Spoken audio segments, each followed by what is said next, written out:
The European Union is composed of countries that agreed to shared values and the will to maintain peace in Europe. The functioning of the European Union is linked to its institutions that might be really complex to understand, such as, for example, the European Parliament. Hi everybody, my name is Valeria. I was born in Brazil, but Ireland has been my home for 10 years now. As a resident of Ireland, it is important for me to know how the decisions affecting my life and my community are made. So today, I will explain to you how the European Parliament works and how the decisions made there affect our lives here in Ireland.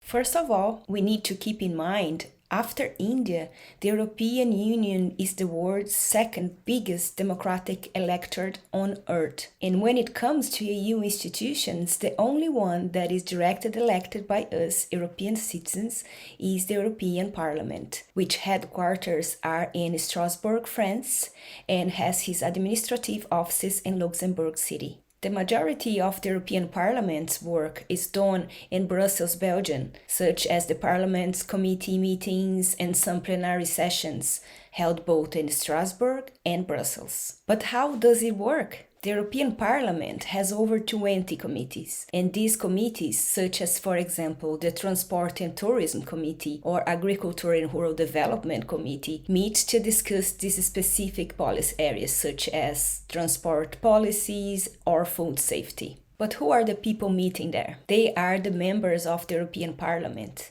the MEPs as they are called. In fact, the European Parliament consists of 705 MPs from the 27 states of the European Union. MEPs are elected directly by the citizens of their own country for a 5-year term, and the number of seats for each country depends on its population. For example, Germany, with 83 million inhabitants, is the most populous country, so Germany has 96 seats in the European Parliament. And Ireland, with around 5 million people, has 13 seats in the European Parliament. Therefore, are the MPs organized in the European Parliament by their country of origin? No, they are not. There are 8 main political groups in the European Parliament, and once these members get to the Parliament, they are grouped by political affiliation, not by nationality. This means that instead of sitting with fellow politicians from back home, a member of the Green Party, for example, would join their Green colleagues from all around the EU. The role of the MPs is essential as the European Parliament plays an important role on lawmaking, on making other institutions accountable and approving the EU budget. This affects domestic and international policy areas from trade and privacy to climate change